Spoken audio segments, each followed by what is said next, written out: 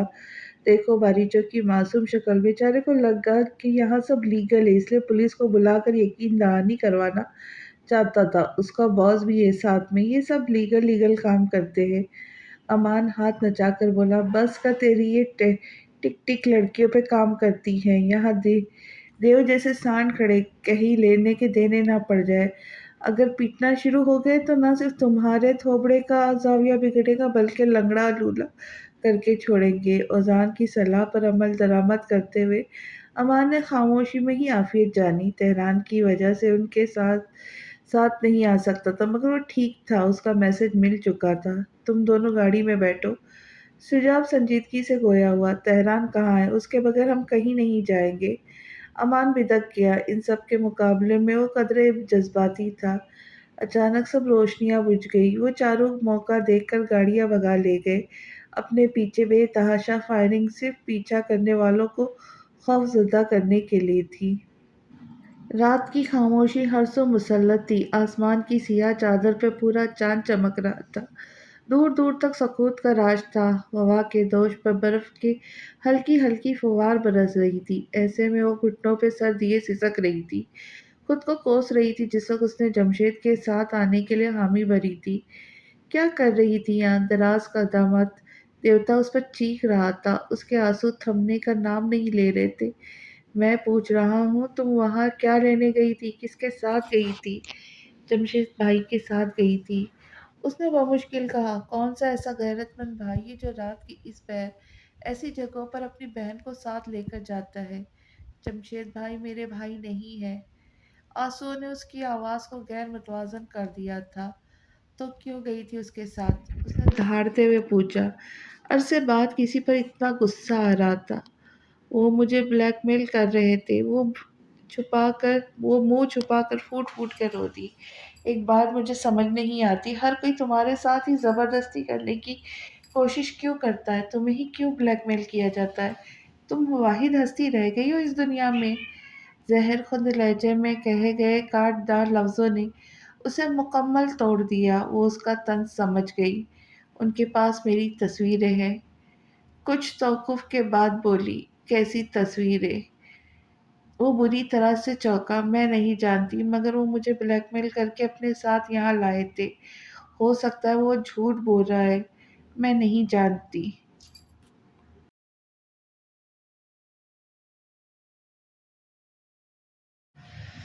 اللہ اکبر! لڑکی، تم مجھے پاگل کرنا چاہ رہی ہو۔ غصے کا ابال سا اٹھنے لگا۔ انہوں نے میرے ساتھ زبردستی بھی کرنے کی کوشش کی تھی، میں جھوٹ نہیں کہہ رہی، اس کی سسکیاں عروج پر تھی۔ وہ چپ ہو کر اسے دیکھنے لگا، اس کی نظر بے داغ کلائیوں پر، ناخنوں کے نشانات پر رک گئی۔ وہ اپنے دکھ میں اس قدر ڈوبی ہوئی تھی کہ اسے خود بھی زخموں کا احساس نہیں تھا۔ بابا کو پتہ چلے گا تو مجھے مار ڈالیں گے، ان کو پتہ چل گیا ہوگا میں گھر پر نہیں ہوں، یا خدا میں کیا کروں اب؟ اس کی خود ساختہ سرگوشیاں تہران کی کانوں نے بخوبی سنی تھی۔ گزشتہ ملاقات میں بھی اس نے ایسا ہی کچھ کہا تھا، باپ ہے یا جلاد؟ تہران سوچ کر رہ گیا۔ دیکھو تم اچھی لڑکی ہو، آئندہ کسی نام نہاد بھائی پر بھروسہ مت کرنا، اور میں تمہیں اس قسم کی جگہوں پر دوبارہ نہ دیکھوں۔ چلو اب تمہیں گھر چھوڑ دو۔ وہ اچھے بچوں کی مانند تیزی سے اسبات میں سر ہلاتے ہوئے اس کے ہم قدم ہوئی۔ وہ اسے گھر کے راستے پر چھوڑ کر پلٹ آیا، دوبارہ مڑ کر نہیں دیکھا۔ کیا فائدہ، سب بیکار گیا۔ امان نے پسمردہ سے بولا، افسردگی سے گلاس کے گرد انگلی گھما رہا تھا۔ اس وقت رات کا دوسرا پہر تھا شاید۔ کاٹیج کی چھوٹے سے لان کو ان تینوں نے تہس نہس کر دیا تھا۔ سب دوست لگ بھگ ایک ہفتے بعد آج ملے تھے اور ریس کے ناکامی کا دکھ منا رہے تھے۔ پولیس آئی کیسے؟ اذان نے کوئی تیسری بار یہ سوال کیا تھا، مگر اس بار خاص نگاہیں شجاعت عالمگیر پر ٹکاتے ہوئے پوچھا۔ کون جانے پولیس کیسے آئی؟ شجاع نے زیر لب کہا۔ پولیس کو چھوڑو، پیسوں کا سوچو۔ ان پرائز کے پیسوں کا کیا ہوا؟ امان ابھی تک غمزدہ تھا۔ پرائز! شجاع کے لبوں پہ درد بھری آہ نکلی۔ اس کی آنکھوں میں اداسی چمک تھی جو اذان کی نظروں سے پوشیدہ نہیں رہ سکی۔ سالے کمینے، تیرے پاس ہے نا پیسے؟ جانتا تھا میں تیری حرکت ہی ہو سکتی ہے، عجب سے سرشار لہجے میں بولا۔ پھر شجاع کے لب مسکراتے چلے گئے۔ دیکھا دیکھی وہ دونوں فلک شگاف کہکہے لگا کر ہنسنے لگے۔ تم دونوں کے دماغ کو چڑھ گئی ہے، یہ کیسی باتیں کر رہے ہو؟ امان نے تشویشناک انداز سے دونوں کو دیکھا۔ ہم جیت گئے شہزادے، ہم کھیل شروع ہونے سے پہلے ہی جیت گئے۔ اسے بغل میں دبوچ کر بال تہس نہس کرتے ہوئے جیت کی صدائیں لگانے لگا۔ ہاں ہاں ہاں، جیت گئے ہم۔ وہ بے ڈھنگے طریقے سے ہنسا۔ اسے یقین نہیں آ رہا تھا۔ ان دونوں کے چہروں پر فاتحانہ مسکراہٹ دیکھ کر وہ ہنسا اور ہنستا ہی چلا گیا۔ ان تینوں نے شور غل مچا دیا۔ زندگی سے بھرپور قہقہے پہاڑ کی چوٹیوں سے ٹکرا کر گونج رہے تھے۔ ہیل کی ٹک ٹک کی آواز سن کر تینوں کو جیسے سانپ سونگھ گیا۔ نیچے اترو۔ دلنشی غصے سے بھری ہوئی تھی۔ تم کیوں آ گئی یار؟ امان جو ناچنے کی غرض سے صوفے پر چڑھا تھا، منہ بسورتا ہوا نیچے اترا اور بولا، یہ لڑکی پتہ نہیں کیوں میری خوشیوں پر ناک بن کر بیٹھی ہے۔ جب بھی خوش ہونے لگتا ہوں یہ آ جاتی ہے۔ امان کی بڑبڑاہٹ سن کر ان دونوں نے بمشکل ہنسی روکی۔ دلنشی بہت ضبط سے پوچھنے لگی، تم تینوں غیر قانونی ریس میں کیا کر رہے تھے؟ اصل میں دکھ کی بات تو یہ ہے کہ تم بھی وہاں تھی دلنشی۔ امان نے مصنوعی دکھ سے آنکھیں مٹکائی۔ تم چپ رہو اور میری بات کا سچ سچ جواب دو۔ اس بار اس نے چیخ کر پوچھا۔ غالباً وہ بہت غصے میں تھی۔ تم بھی تو اس لیگل ریس میں تھی، ہم نے تو نہیں پوچھا مس لیگل۔ امان کی زبان تھمنے کا نام نہیں لے رہی تھی۔ وہ مزید تڑپی۔ میں وہاں کیس کے سلسلے میں انویسٹیگیشن کرنے کے لیے گئی تھی۔ واہ، تم کرو تو لیگل، ہم کریں تو اللیگل۔ امان! اس نے دانت کھچکھچائے۔ جی میری جان۔ اب کی بار وہ تینوں مشترکہ قہقہہ لگا کر ہنس دیے تھے۔ دلنشی اب لب کا کونا دباتے ہوئے ضبط کیا۔ ان کی ڈھیٹائی چہرے پر حیران پریشان تھی۔ حالانکہ یہ نئی بات نہیں تھی، یہ تینوں صدا کے ڈھیٹ تھے۔ تہران کہاں ہے؟ اس کا غصہ بتدریج ٹھنڈا پڑ چکا تھا۔ کیوں؟ امان نے پوچھا۔ ان تینوں کے لبوں پہ معنی خیزی سے مسکراہٹ تھی۔ اس کا غصہ برقرار نہیں رہ سکا۔ وہ خود بھی رخ موڑ کر مسکرا دی۔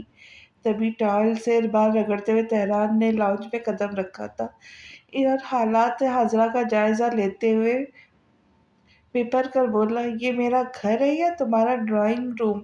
نہیں ہے، اس لیے شورغل مچانا بند کرو اور ادب کے دائرے میں رہو۔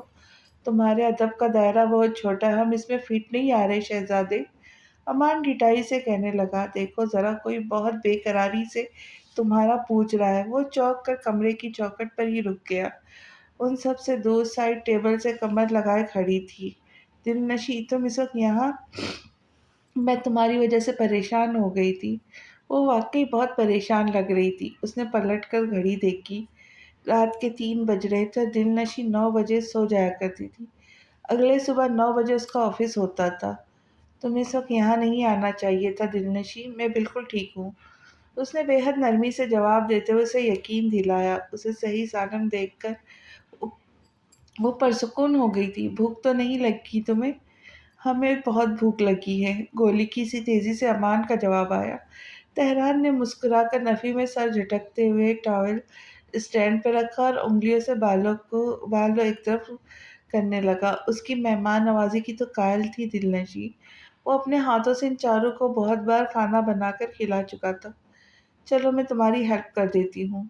آپ اپنے کل کے بڑے بزی شیڈول اور ٹائمنگ کو کیسے میچ کریں گی وکیل میڈم؟ اس نے شریر سا طنز کیا تھا۔ وہ ہنس کر بولی، کبھی کبھی کمپرومائز کرنے میں کوئی دو رائے نہیں ہے۔ اس نے متاثر کر انداز میں لب پھیلائے اور پھر خوشگوار ماحول میں کھانا کھایا گیا۔ وہ پانچوں یونیورسٹی کے وقتوں سے ساتھ وقت کے ساتھ دوستی اور گہری ہوتی چلی گئی۔ تاہم پانچوں یونیورسٹی کے بعد منتشر ہو کر اپنی اپنی زندگی میں مصروف ہو گئے تھے۔ وہ پانچوں الگ الگ فیملی سے تعلق رکھتے تھے۔ ان میں سے کوئی اپنے مقصد میں کامیاب ہونے کے لیے محنت کر رہا تھا تو کوئی ابھی تک مقصد سے ہی واقف نہیں تھا۔ کوئی کامیابی کا مراحل میں تھا تو کوئی شہرت کی بلندیوں کو چھو رہا تھا۔ پانچوں دوست ہاتھ کی 5 انگلیوں کے مانند تھے۔ پانچوں میں ذات پات، رتبے اور عادات کا واضح امتزاج تھا، مگر بن مٹی کی مانند ایک دوسرے کی طاقت بن جاتے تھے۔ امان کی طبیعت میں شوخی اور شرارتی پن تھا۔ ماں باپ کے بیچ علیحدگی کے بعد دونوں نے دوبارہ شادی کر لی تھی۔ اس کے باوجود دونوں والدین امان کی ضرورت کا بھرپور خیال رکھتے تھے۔ اسی بری صحبت نے ایسا بگاڑ دیا کہ ان سب کی اچھی صحبت اور محبت نے بھی کوئی خاص اثر نہیں دکھایا۔ وہ بالکل نہ بدلا۔ اس کے باوجود وہ سب دوستوں کا لاڈلا تھا، ان کی آنکھوں کا تارا تھا۔ اوزان نے بچپن کی منگیتر سے شادی کر لی تھی۔ اس کی زندگی بہت خوشگوار گزر رہی تھی۔ ان دونوں کی دنیا میں ایک دوسرے کے سوا کوئی نہیں تھا۔ شجاعت عالمگیر نے یونیورسٹی کے فوراً بعد خاندانی بزنس جوائن کر لیا۔ وہ ایک کامیاب بزنس مین تھا۔ دل نشیں وکیل تھی۔ وکالت صرف اس کا پیشہ نہیں تھا، اسے اپنے کام سے عشق تھا۔ وہ اس فیلڈ میں کامیاب ہونا چاہتی تھی اور ایک تہران پاشا تھا، مضطرب، الجھا ہوا، بے حس، دنیا سے خفا گوشہ نشیں ہو جاتا تھا۔ وہ اپنی ذات پر غور و فکر کر رہا تھا۔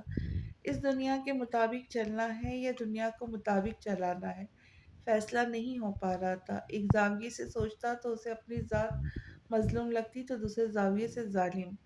تھک ہار کر یہی فیصلہ ہوا کہ نہ اسے ظالم بننا ہے نہ مظلوم، اسے متوازن راستہ اختیار کرنا ہے۔ اسے سادگی سوٹ کرتی تھی۔ اس نے اسے میں اپنا سکون ڈھونڈ لیا۔ اس کا فون لگاتار بجتا ہی جا رہا تھا۔ ٹیبل پر ہاتھ مارتے اٹھانا چاہا، مگر وہاں ہوتا تو ملتا۔ وہ آنکھیں رگڑتے ہوئے اٹھ بیٹھا۔ رات دیر سے سونے کی وجہ سے نیند بھی پوری نہیں ہوئی تھی۔ انگیٹھی میں جلتی آگ جانے کب کی بجھ چکی تھی۔ وہاں اب صرف کوئلوں کا ڈھیر تھا۔ اس نے کمفرٹر ہٹا اور کمرے میں جا کر فون چیک کرنے لگا۔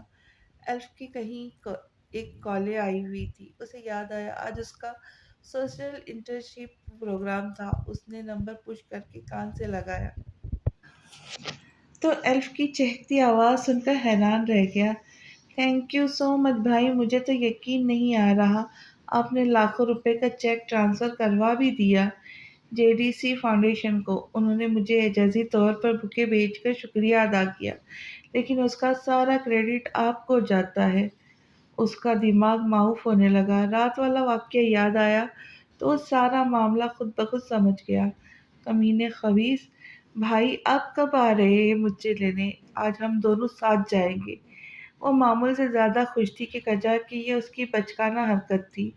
وہ صرف سرکل میں اپنا ہائی پروفائل اسٹیٹس برقرار رکھنے کے لیے اپنے جتن کر رہی تھی، مگر تہران سمجھدار تھا۔ اگر وہ ایسی حرکت کرتا تو یقیناً یہ دکھاوے کے زمرے میں آتا، جس کا نہ اس کو شوق تھا نہ ہی خواہش۔ الف میں کچھ مصروف ہوں آج، تم ڈرائیور کے ساتھ چلی جاؤ، آپ بھول گئے میں نے ڈرائیور کی چھٹی کر دی ہے، بابا کی دی ہوئی پھوٹی کوڑی بھی نہیں چاہیے مجھے۔ وہ اس کی معصومیت پر ہلکا سا ہنسا، حالانکہ پھوٹی کوڑی کو چھوڑ کر باقی سب کچھ اس کے پاس بابا کا ہی دیا ہوا تھا۔ میں تمہارا انتظام کر دیتا ہوں، نیلی گاڑی تمہیں پک کرنے آئیں گی، تم اس کے ساتھ چلے جانا۔ ٹھیک ہے بھائی، اس نے مایوسی سے رابطہ منقطع کیا۔ جب فون کے چنگھاڑنے کی آواز نہ رکی تو امان غصے سے اٹھا۔ آپ کا مطلوبہ شخص رضا الہی سے وصال فرما چکا ہے، جنازے کا پیغام بعد میں دیا جائے گا۔ کیا بکواس کر رہا ہے، رات والی اتری نہیں تیری؟ تہران نے اسے گھرکا۔ تم لوگ چڑھنے ہی کب دیتے ہو کمبختو، اس نے بدمزگی سے کہا۔ نیند ٹوٹنے کی وجہ سے اس کے اعصاب بری طرح سے چڑچڑاہٹ کا شکار ہو چکے تھے۔ جلدی سے تیار ہو کر گھر کے باہر پہنچو۔ بھائی میں تیرا نوکر نہیں ہوں۔ جلدی پہنچ، ایلف کا کوئی سوشل پروگرام ہے، جے ڈی سی فاؤنڈیشن میں، لیٹ مت ہونا۔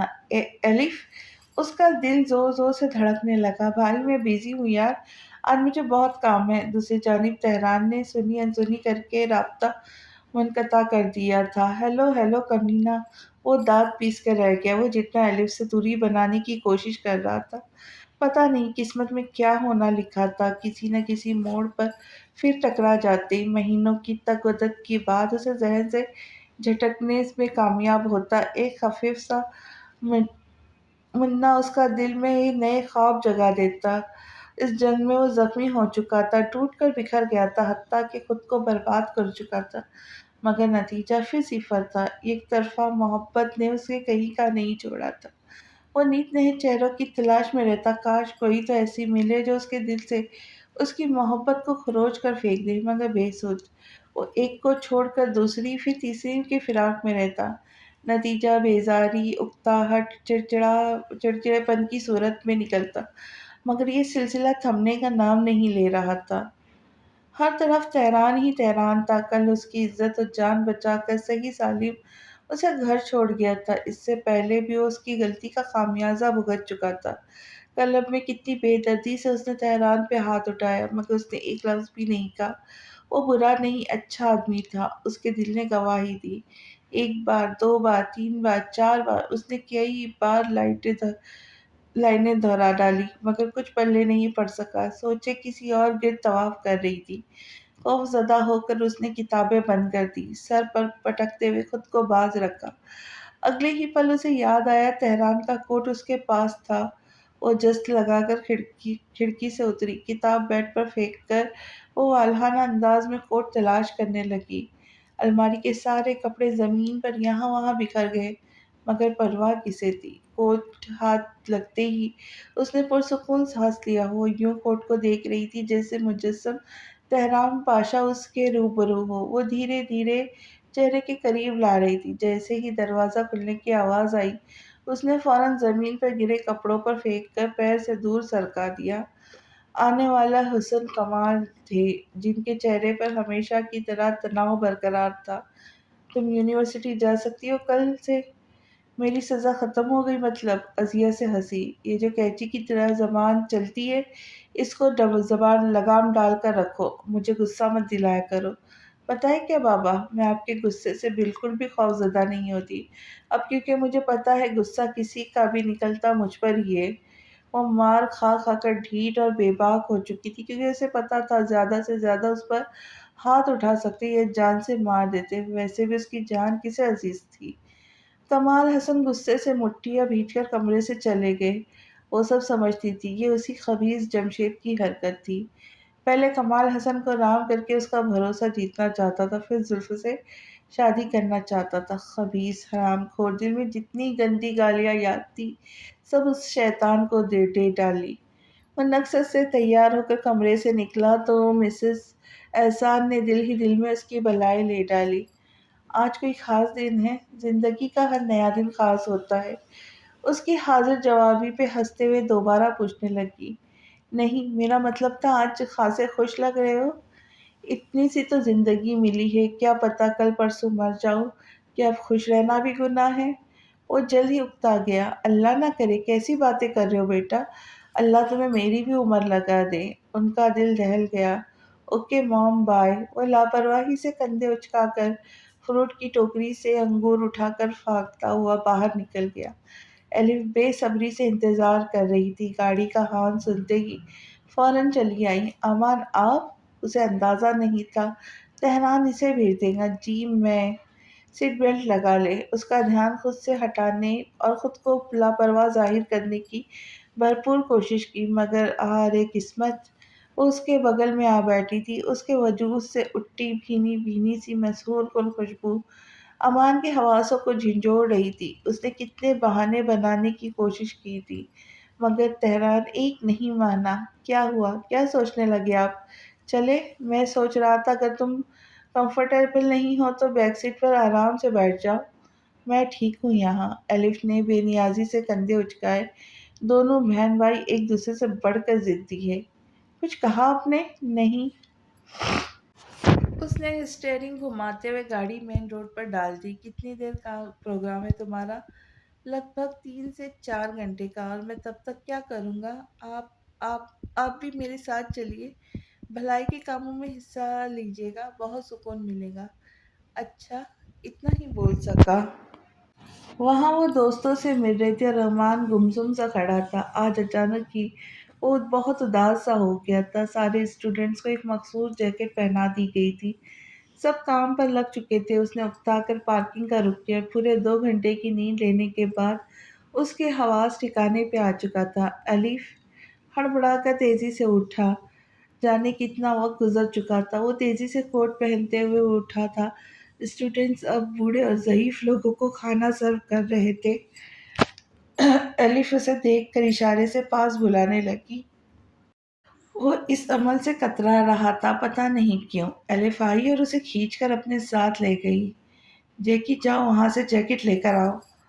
جیکٹ کے اسٹریپ کمر پر بند کرتے ہوئے نرمی سے کہنے لگی، فلاح کے کاموں میں حصہ لینا چاہیے، ثواب کا کام ہوتا ہے۔ تم اور تمہارا بھائی مجھے جہنم واصل کرا چکا ہے، تم مجھے جنت کے راستے دکھا رہی ہو۔ وہ ہولے سے ہنس دی۔ آپ بہت فنی ہیں امان۔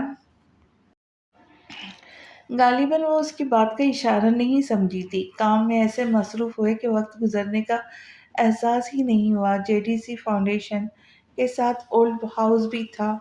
ان بوڑھے چہروں کو تکتے ہوئے سوچ رہا تھا، یہاں آنے والا ضعیف باپ بد نصیب تھا یا اسے چھوڑ کے جانے والی اولاد زیادہ بد نصیب تھی، مگر فیصلہ نہیں ہو سکا۔